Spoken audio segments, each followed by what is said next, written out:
Directly to that point, उसको हम direct में ले जाएंगे। तो उसको हम कैसे जाएंगे, पहले हम एक्स एक्सिस पे जाएंगे, यहाँ से यहाँ तक गया तो उसका डिस्टेंस x हो गया, ठीक है। फिर हम अलोंग द y एक्सिस जाएंगे, मतलब ये डिस्टेंस यहाँ से लेके y तक हो गया, और फिर हम इसका अलोंग द z एक्सिस यहाँ तक, ये पॉइंट तक अप्रोच होंगे। ये पॉइंट का नाम क्या, x y z, इस तरीके से आया, this one, this is the point, this is the distance z is there, okay. तो जब भी कोई पॉइंट स्पेस में है, तो स्पेस में पॉइंट तक जाने के लिए अपन ऐसा जाएंगे, डायरेक्टली ऐसा बोल के नहीं जाएंगे अपन, we have to cover this one. कैसे जाएंगे, पहले ऐसा एक्स एक्सिस पे अप्रोच होंगे, यहाँ से यहाँ तक का डिस्टेंस x हो गया, दिस वन, और इसके कोऑर्डिनेट्स अगर देखें तो इसके कोऑर्डिनेट्स क्या मिलेंगे, x, 0, is there. Now next one,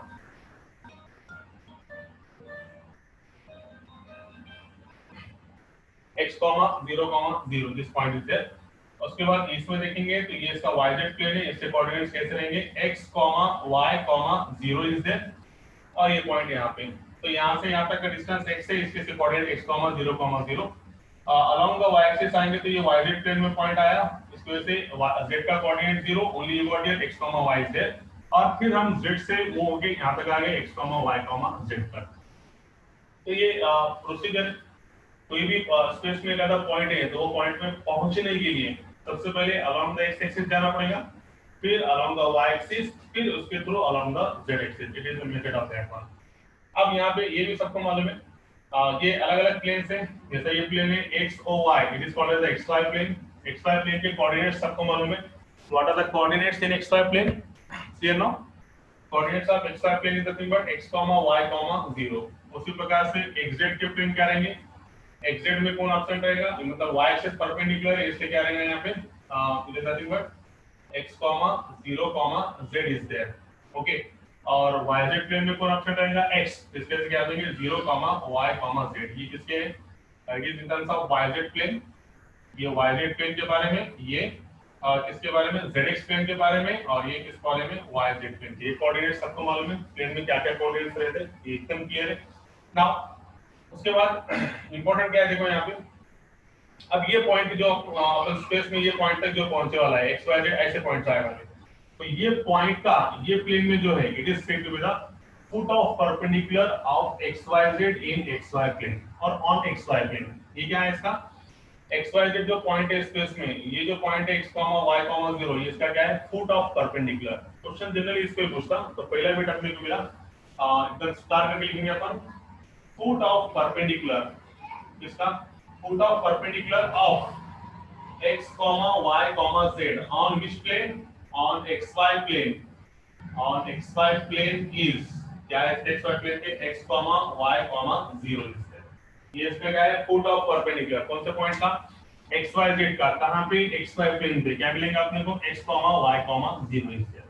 उसी तरीके से समझो किसी ने xyz का अगर से foot of perpendicular zx plane पे ले लिया यहाँ पर, तो उसी प्रकार से xy प्लेन में अगर से फुट ऑफ परपेंडिकुलर xy 0 है, तो उसी तरीके से कितने प्लेन में मिलेगा अपने को, xz प्लेन में, और zy प्लेन में भी इसका फुट ऑफ परपेंडिकुलर अपन निकाल सकते हैं। तो similarly we can say that here foot of perpendicular of x, y, z और xy प्लेन पे इतना, तो पहले करेंगे अपन xz plane, xz plane is कितना मिलेगा, बोले xz प्लेन पे foot of perpendicular, it is nothing but xz plane है, तो y coordinate 0, x, 0, z is there. Then similarly, next one, third bit is the foot of perpendicular of x, y, z on which plane, on yz plane, on yz plane is, yz में कौन absent है, x axis perpendicular है, इसकी वजह से यहाँ पे क्या आएगा 0, y, z is there। तो ये इंपॉर्टेंट रिमार्क है, इंपॉर्टेंट बिट है यहाँ पर, कि कोई पॉइंट स्पेस में है, वो पॉइंट से अगर से हम कोई प्लेन पे परपेंडिकुलर निकालते हैं, तो ये अपने को क्या देगा, foot of perpendicular x, y, 0, कौन से प्लेन पे, xy प्लेन पे। उसी तरीके से ये पॉइंट का हम foot of perpendicular xz plane में भी निकाल सकते हैं, और similarly we can find in terms of yz plane is also. So these are the three foot of perpendiculars that you have drawn from this point on different planes are there. Okay, उसके बाद next bit ऐसा है इसमें, अब ये तो हो गया पर्टिकुलर प्लेन्स के लिए, है ना। ये पॉइंट का foot of perpendicular x y plane में, उसी प्रकार से एक्सजेड प्लेन में, उसी प्रकार से वाईजेड प्लेन में। मगर हमेशा प्लेन में ही फुट ऑफ परपेंडिकुलर होगा ऐसा कोई जरूरी नहीं। जैसे कि फॉर एग्जांपल किसी को ऐसा लगा कि ये पॉइंट का फुट ऑफ परपेंडिकुलर हम एक्सिस पे भी निकाल सकते हैं, जैसा ये हो गया दिस वन, एक्सिस पे इसका ऐसा आएगा, एक्सिस पे ऐसे निकालें एक्चुअल इसको फुट ऑफ परपेंडिकुलर भी बोलेंगे, या फिर it is generally it is called as a projection of that one. ये पॉइंट का एक्स एक्सिस पे क्या है इसका प्रोजेक्शन। तो ये बीट को अपन बीट समझ में आएगा क्या होगा हिंदी में। सबसे पहले हम क्या निकाले, कोई भी पॉइंट का फुट ऑफ परपेंडिकुलर प्लेन्स में, एक्स वाई प्लेन में, एक्सजेड प्लेन में और जेड वाई प्लेन में। तो हमेशा जो पॉइंट स्पेस में रहेगा उसका फुट ऑफ परपेंडिकुलर सिर्फ प्लेन में ही निकलेगा ऐसा नहीं है, उसका अपन फुट ऑफ परपेंडिकुलर और it is also called as a projection, उसके अपन एक्सिस पे भी निकाल सकते हैं। जैसे ये पॉइंट का फुट ऑफ परपेंडिकुलर और it is also called as a projection on x axis. तो ये कैसे निकालेंगे अपन, ऑलरेडी मिलेगा तुमको, इसका पोजीशन कितना मिलेगा x, 0, 0। सिमिलरली इसका प्रोजेक्शन अगर से निकालने का है ऑन y एक्सिस, तो y एक्सिस को कैसे निकालना पड़ेगा, ये यहां से यहां तक मूव होके दिस वन यहां से यहां तक मूव हुआ, फिर इसको दोनों को ज्वाइन करें तो इसका फुट ऑफ परपेंडिकुलर कहां निकलेगा y एक्सिस पे। ये दोनों को ज्वाइन करने के बाद this one, if you join this two point this one. उसी तरीके से z एक्सिस पे जाने का है तो ये यहां से यहां तक के इसका फुट ऑफ परपेंडिकुलर और projection of this one.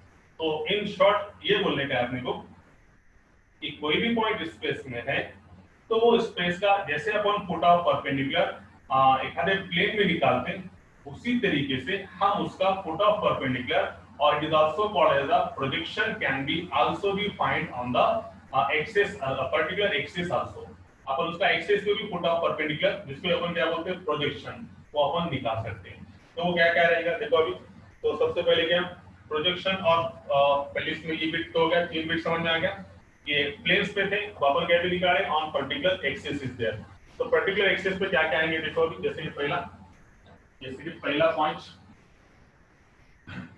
Projection on, first bit is nothing but projection और it is also called as a projection or it is also called as a foot of perpendicular on x axis। सबको मालूम है x axis से कितना आएगा foot of perpendicular, x, 0, 0 is there। Okay, particular axis पे, क्योंकि यहाँ पे अगर से ये एक्सिस को टच होता है तो y और z के कोऑर्डिनेट क्या रहेगा 0, तो सिंपली कितना मिलेगा सिर्फ x, 0, 0। सिमिलरली प्रोजेक्शन और also called as a foot of perpendicular on y axis का अगर से देखेंगे तो इस पे कितना मिलेगा 0, y, 0। ये कैसे निकालेंगे, ये पॉइंट को हम ऐसा मूव होगे यहां तक और फिर इसका डिस्टेंस निकालेंगे अपन, मतलब प्रोजेक्शन और foot of perpendicular. Similarly on z axis के बारे में सोचेंगे तो इसका फुट ऑफ परपेंडिकुलर कितना आएगा 0, 0, z is there। So we got the projection on particular planes and now foot of perpendicular on particular planes and foot of perpendicular on projection on particular axis is there। ठीक है, यहाँ तक bit clear हो गया। अब इसका फायदा ये है कि इसकी वजह से हम क्या कर सकते हैं, ये पॉइंट का डिस्टेंस पर्टिकुलर एक्सिस के साथ अपन इसका डिस्टेंस निकाल सकते हैं। जैसे कि फॉर एग्जांपल अब अगर से ये पॉइंट का डिस्टेंस निकालने का है, ये अगर से अपने को मालूम है projection of foot of perpendicular x axis, y axis और z axis, once we know that by using that concept we can find the distance of the point from the axis, particular axis। वो point का distance x axis से कितना, वो point का distance y axis से कितना और वो पॉइंट का डिस्टेंस z एक्सिस से कितना, वो निकाल सकते हैं अपन। कैसा देखो अभी, जैसे कि फॉर एग्जांपल ये अपना 3 डायमेंशनल स्पेस है, थोड़ा इधर हो जाएंगे। It is our 3 dimensional space is there, it is our x axis, it is our y axis, it is our z axis, it is our origin. Simple से एखादा point ABC अगर से यहाँ पे है, not if there is a point ABC, तो सबसे पहले ये बात कि ABC पॉइंट कैसा आया होगा, पहले हम यहाँ से लेके यहाँ तक गए होंगे, इसका डिस्टेंस कितना है a, फिर x एक्सिस पे यहाँ तक इसके कोऑर्डिनेट्स कितने मिलेंगे a, 0, 0, फिर हम अलोंग y एक्सिस गए होंगे, इसका डिस्टेंस कितना मिला होगा अपने को b, फिर उसके बाद हम कहाँ पे गए होंगे b zone to the along the z axis, मतलब ये पॉइंट तक। थोड़ा टेढ़ा हो गया, थोड़ी इसकी लेंथ कम लेंगे अपन, तो ये पॉइंट सीधा आएगा दिस वन, यस ओके। तो ये पॉइंट आ गया ABC, तो इसका डिस्टेंस कितना है यहाँ से, it is nothing but c is there, और इसका डिस्टेंस कितना है a। तो ये पॉइंट ABC अपने को ऐसा मिला, कैसे मिला, अलोंग द x एक्सिस कितना गया अपन a, फिर अलोंग द y एक्सिस कितना कवर करे अपन ने b, और बाद में अलोंग द z एक्सिस कितना कवर करे c, मतलब ये पूरा पॉइंट कितना मिला abc। तो ये अपन ने abc के बारे में देखे। अब अपने को क्या देखने का actual the distance of that point abc on x axis from x axis, यहां से इसका डिस्टेंस क्या रहेगा। तो वेरी सिंपल, इसका डिस्टेंस अगर से देखेंगे तो डिस्टेंस फॉर्मूले से तुमको इसके कोऑर्डिनेट्स मालूम है x एक्सिस की और इसके कोऑर्डिनेट्स मालूम है, तो डिस्टेंस कितना रहेगा बोलो, what is the distance, distance of ABC from x-axis is equal to distance of A, B, C from x-axis is equal to, बोलो distance formula अंडर रूट में क्या आएगा, a minus a 0, b minus 0 मतलब b का square, c minus 0 मतलब c का square is there. तो इसमें जो है ये आ गया, इसके क्या आ गया, distance of the point from the x axis, ये पॉइंट का डिस्टेंस x एक्सिस से। उसी तरीके से अब इसका डिस्टेंस निकालेगा तो कैसे निकालेंगे, पहले हम ये y एक्सिस की तरफ जाएंगे, फिर इसका डिस्टेंस y से निकालेंगे। इसकी जरूरत नहीं है, सिर्फ बताया मैंने, तो अपने को समझ में आ जाता, सिंपल, आपको कोई भी बोल सकता कि distance of point ABC from y axis पे डिस्टेंस कितना रहेगा, सबको मालूम है y एक्सिस कोऑर्डिनेट्स क्या रहते हैं बोलो, यहाँ पे AB लेने के बाद ये कितना मिलेगा 0, b, 0 इज देयर। तो b से b कैंसिल, तो कितना मिलेगा a स्क्वायर प्लस b, बराबर, a माइनस 0 मतलब a स्क्वायर, b से b कैंसिल, c माइनस 0 मतलब c square. Similarly distance of point from z axis अगर से देखेंगे तो ये कितना मिलेगा a square plus b। So it is important one. सबसे पहले हमने देखे foot of perpendicular on different planes, तीनों प्लेन पे फोट ऑफ परपेंडिकुलर देखे अपन ने।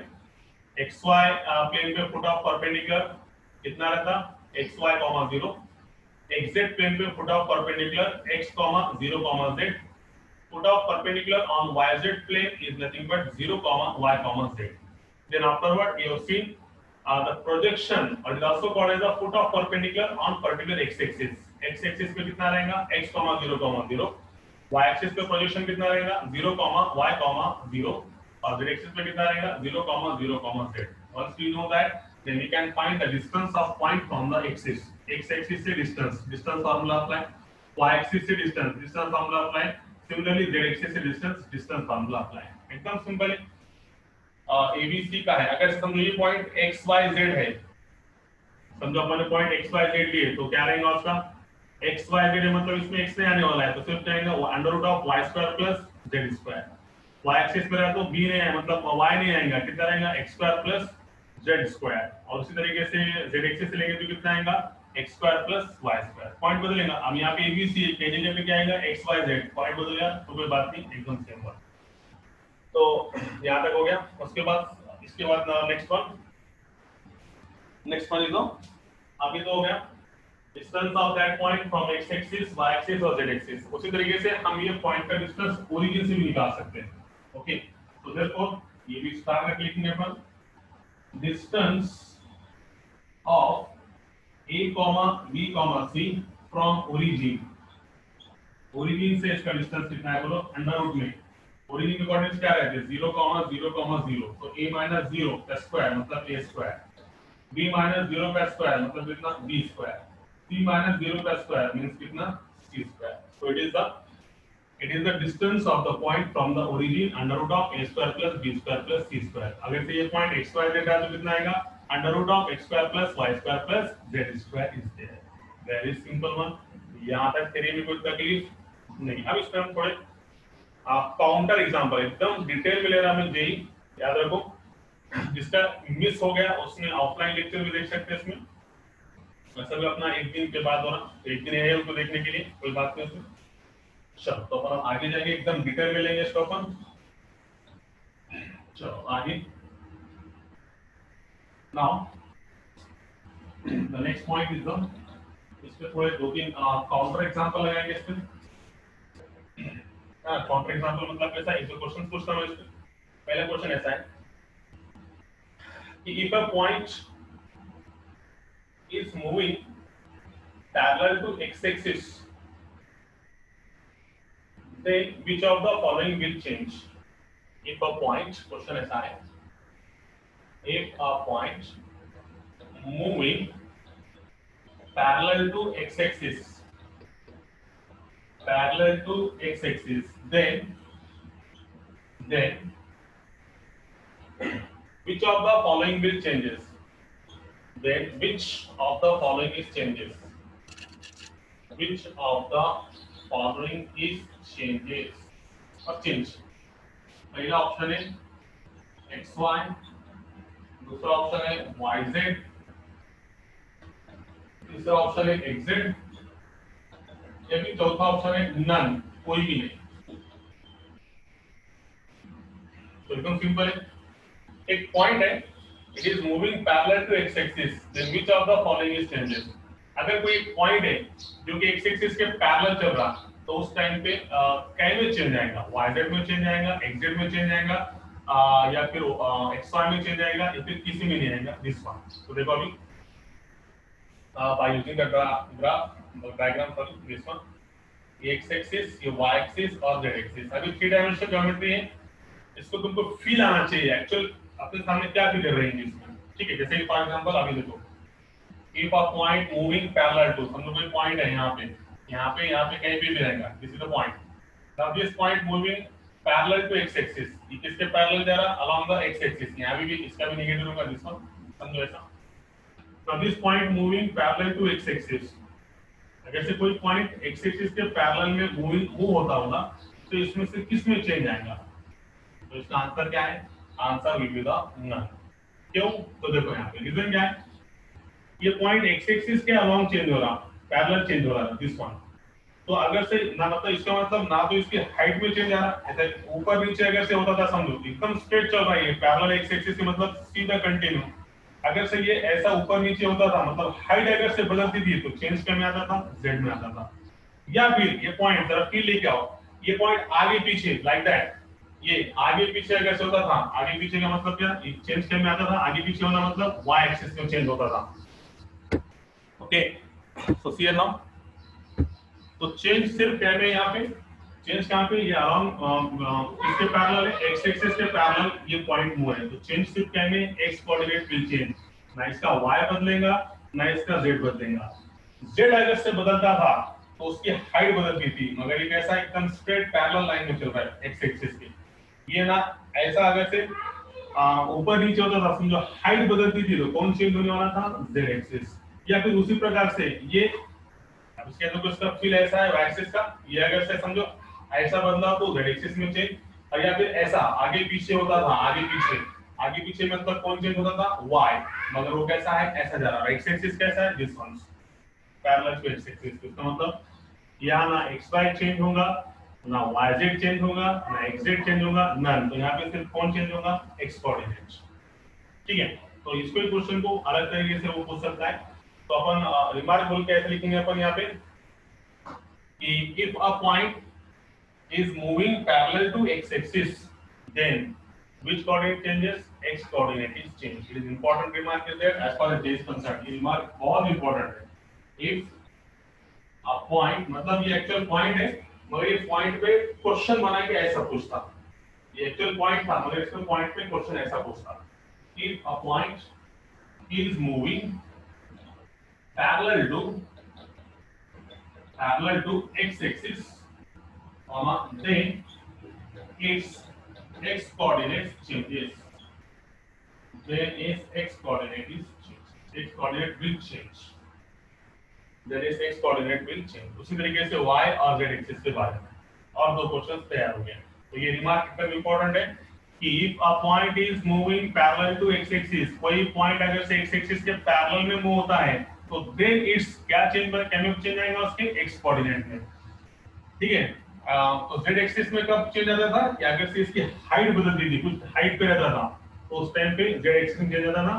और y में कब आता था? जब वो पॉइंट ऐसा आगे पीछे होता था, तो y में चेंज आता था। अभी फिलहाल पॉइंट कैसा चल रहा? Along parallel to the x axis is there, so only x coordinate will change.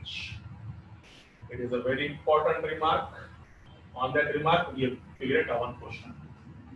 अब उसी तरीके से तुम if a point is moving parallel to y axis, if a point moving parallel to z axis, you can find very easily। Okay, चलो आगे जाएंगे। देखो question अब सिर्फ इतना ही है, सब क्वेश्चन कैसे लगाता है देखो इसका। Okay, so very important bit is there. Now the next bit is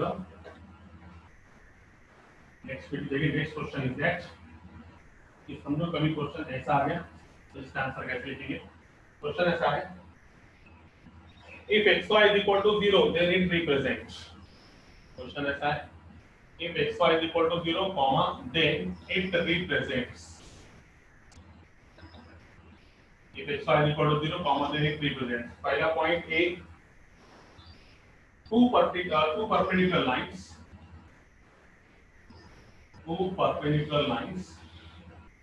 B option है two perpendicular planes,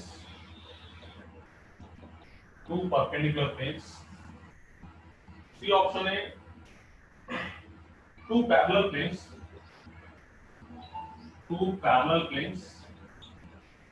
तो डी ऑप्शन है इसमें intersecting lines is there, intersecting lines is there। तो क्वेश्चन बहुत सिंपल है। क्वेश्चन क्या पूछा वाला है, if xy is equal to 0, जिससे क्वेश्चन अगर xy is equal to 0 है तो ये क्या रिप्रेजेंट करेगा, टू परपेंडिकुलर लाइंस रिप्रेजेंट करेगा, टू परपेंडिकुलर प्लेन्स रिप्रेजेंट करेगा, टू पैरेलल प्लेन्स रिप्रेजेंट करेगा, या फिर इंटरसेक्टिंग लाइंस रिप्रेजेंट करेगा। तो देखो इसका आंसर एकदम सिंपल। सबसे पहली बात सबको मालूम है,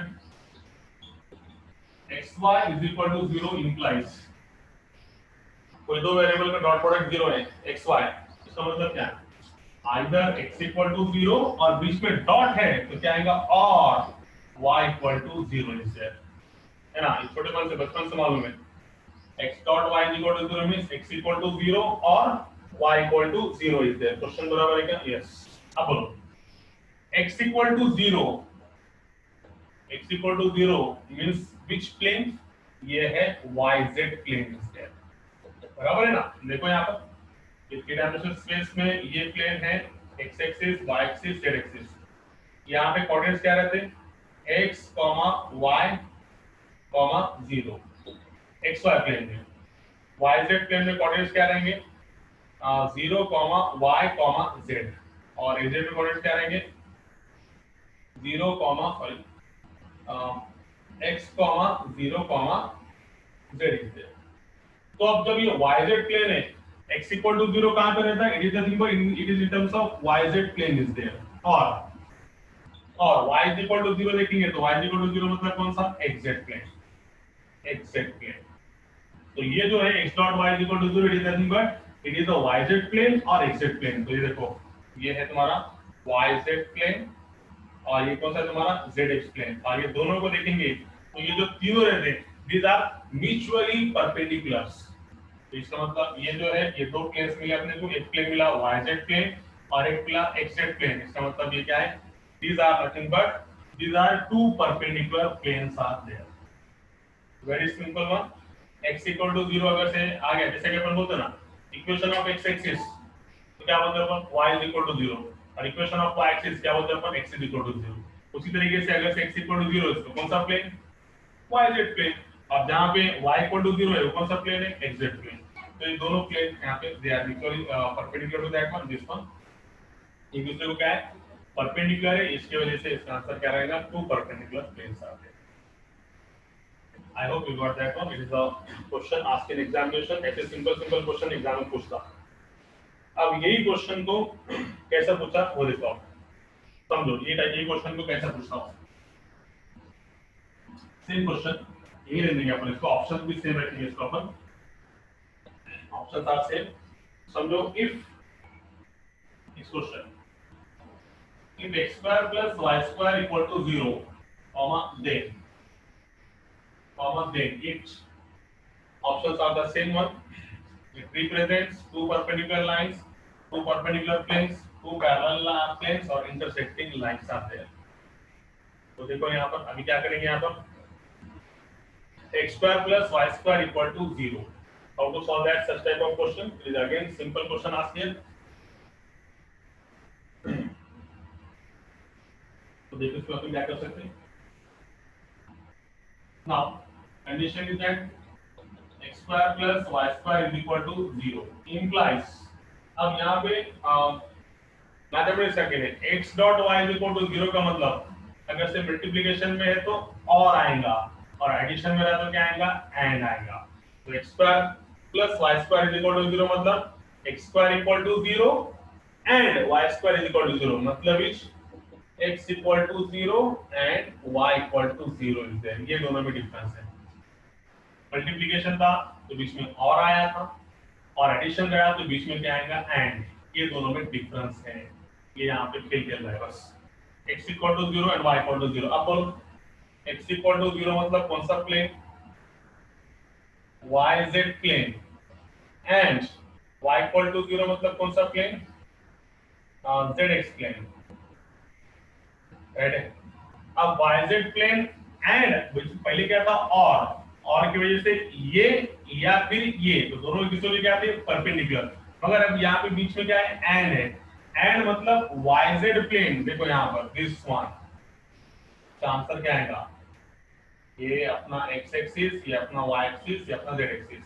तो यहाँ पे कौन सा प्लेन आया yz प्लेन ये एंड zx प्लेन ये बीच में क्या आया एंड आया। एंड मतलब दोनों का कॉमन। तो यहाँ पे दोनों ये ऐसा एक yz प्लेन और ये this one this is yz plane and this is the xz plane this one. तो दोनों जो प्लेन है ये इनके काफी बड़े ये line of intersection xz plane yz plane दोनों में जो कॉमन है it is nothing but it is your z axis is there. It is nothing but it is a line of intersection दोनों की। देखो एंड आने की वजह से कितना किल हो गया। एंड आने की वजह से क्या बोल रहा हूं yz प्लेन और xz प्लेन तो दोनों प्लेन का yz प्लेन और xz प्लेन दोनों का क्या इंटरसेक्टिंग लाइन दोनों की इंटरसेक्टिंग लाइन कौन सी है it is nothing but z axis is there. तो इसमें ना टू परपेंडिकुलर लाइंस है ना टू परपेंडिकुलर प्लेन्स है ना टू पैरेलल प्लेन्स है ना दिस वन चारों भी ऑप्शन नहीं है। इसका ऑप्शन क्या है ई ऑप्शन मतलब क्या none of the above. None of the above है मगर इसका एक्चुअल आंसर क्या है it is nothing but intersecting line मतलब क्या z एक्सिस। ये ऑप्शन में कभी z एक्सिस आता था वो इसका आंसर होगा। तो correct answer is nothing but it is nothing but z axis is there. ये इंपॉर्टेंट क्वेश्चन था। ये क्वेश्चन पूछे वाला है डिजास्टर एग्जामिनेशन में। ओके तो क्या फर्क है जब बीच में एंड आया तो yz प्लेन और zx प्लेन का दोनों का लाइन ऑफ इंटरसेक्शन मतलब जहां पे ये दोनों प्लेन एक लाइन दोनों का कॉमन लाइन जो है तो दोनों की कॉमन लाइन मतलब क्या है दिस नंबर z एक्सिस। और पहला जो था x dot y is equal to 0 मतलब yz प्लेन या xz प्लेन और ये दो प्लेन देखेंगे एक दूसरे को तो एक दूसरे को क्या रहेंगे mutually perpendicular. This one two perpendicular planes पहले का आंसर। और ये बीच में प्लस आया तो एंड आया। एंड आने की वजह से दोनों प्लेन की लाइन ऑफ इंटरसेक्शन दोनों की लाइन ऑफ इंटरसेक्शन मतलब क्या है इसका answer z axis is the correct answer for that one जो कि ये ऑप्शन में नहीं है इसलिए इसका आंसर क्या है फिलहाल तो कोई नहीं है नन ऑफ दिस। ठीक है चलो आपको नेक्स्ट क्वेश्चन जाएंगे अपन इसके आज के एग्जामिनेशन ये क्वेश्चन पूछने वाला है। Now we proceed to the next question of that one. Next question is if the square of distance of point, if square of distance of point, if square of distance of point from coordinate axis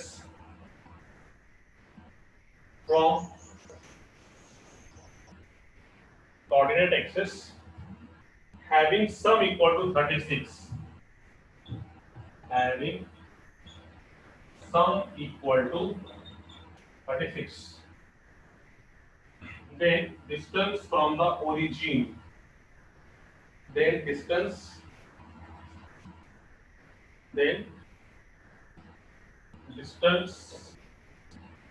of point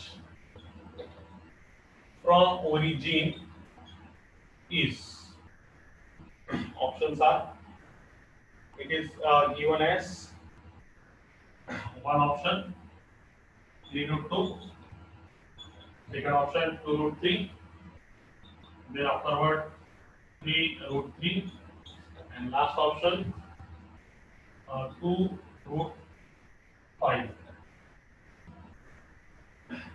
तो देखो it is a very simple question ask here. Question क्या पूछा उसने, एक square of distance of point from the coordinate axis. कोई एक point है, वो पॉइंट समझो ABC है, जिसका distance square of distance x axis से डिस्टेंस बोलो इसका सबसे पहले। ये पॉइंट का x एक्सिस से डिस्टेंस अभी निकाले अपन ने, क्या है x एक्सिस डिस्टेंस कितना रहता, अंडर रूट ऑफ, देखो ना x एक्सिस मतलब ये पॉइंट कितना मिल गया a, 0,0 a में से गया 0 तो कितना मिला under root of b square plus c square. ठीक है, उसके बाद y एक्सिस से कितना रहता, y में कौन ले आएगा b ले आएंगे, मतलब क्या आएगा a square plus c square. यहाँ पे कौन नहीं आएगा c नहीं आएगा, मतलब कितना under root of a square plus b square. या भी लिख दिया मैंने, है ना। अभी अपन ये पॉइंट लिखे, ये पॉइंट का डिस्टेंस x एक्सिस से इतना, y एक्सिस से इतना और z एक्सिस से इतना। इस वाला कंडीशन क्या है देखो, एक square of distance of point from coordinate axis having sum equal to 36। ये जो डिस्टेंस है इसका स्क्वायर की सम इज इक्वल टू कितना है 36। इसका स्क्वायर का सम मतलब क्या, स्क्वायर करने से स्क्वायर रूट चला गया plus then plus a square plus b square is equal to इन सम की स्क्वायर का सम कितना दे वाला है, that is equal to 36। So what happens now, 2 common लिखेंगे 2a square 2b square 2c square is equal to 36।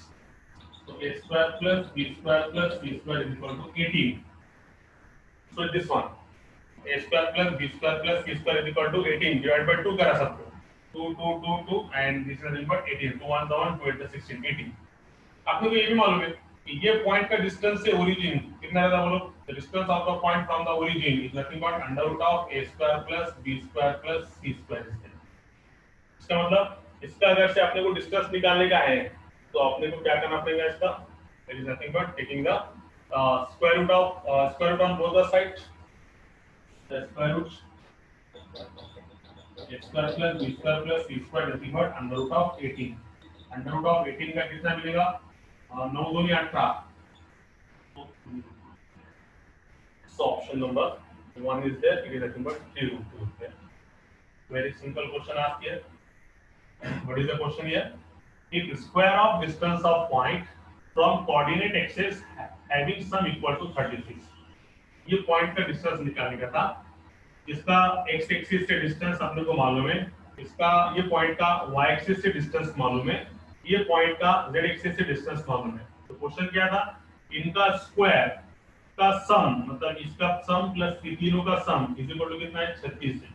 इसको solve करने के बाद ये आया a square plus b square plus c square equal to 18। अपने को मालूम है कि ये पॉइंट का डिस्टेंस से ओरिजिन में क्या का हुआ था under root of a square plus b square plus c square. इसलिए अपन क्या करेंगे दोनों बार से स्क्वायर रूट लिया, स्क्वायर रूट लेने से ये हो गया अपना रूट 18। इसको सॉल्व करने के बाद 3 रूट 2 और ये under root of a square plus b square plus c square का मतलब it is the distance of point from the origin. ये क्या है, ओरिजिन से डिस्टेंस पॉइंट का। वेरी सिंपल, क्लियर आया सबके समझ में। So now we proceed to the next question. I hope सगळ्यांना कळालं असेल। So now we proceed to the next question here.